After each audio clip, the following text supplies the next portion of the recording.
but I've been told the longer ones are more fun. Hey everybody, it's me, internationally beloved comedian Jay Black, back to do another longer video. Usually I do the shorts, but I've been told the longer ones are more fun. It's a little joke. It's a little joke. Come on. Anyway, I used to be a high school teacher. A lot of people ask me, Jay, do you want to go back and teach high school again? And the answer is no.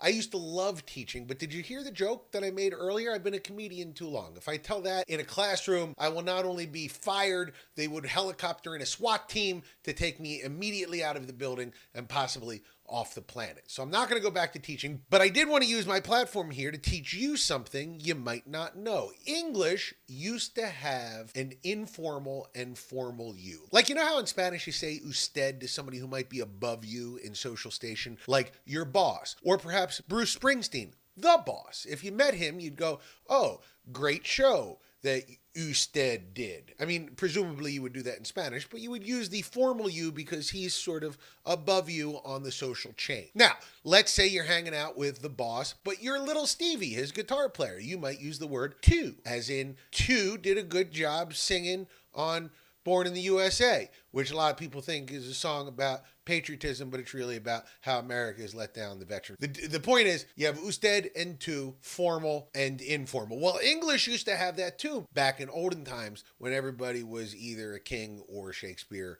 or, you know, a mud peasant. So if I were to ask you right now, which is the formal and which is the informal, I would bet a pinky finger right here that you would say thou was the formal and you was the informal, because when we hear thou, we think about Shakespeare, right? Romeo, Romeo, wherefore art thou? By the way, wherefore does not mean where, it means why. It's a whole different thing.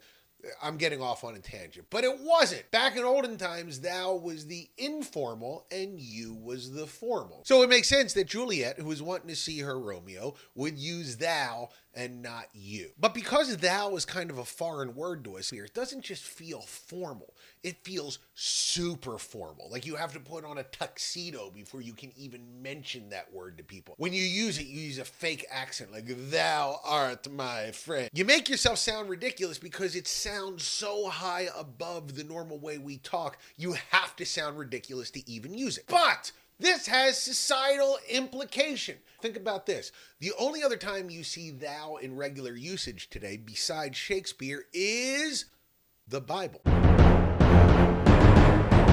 That's right.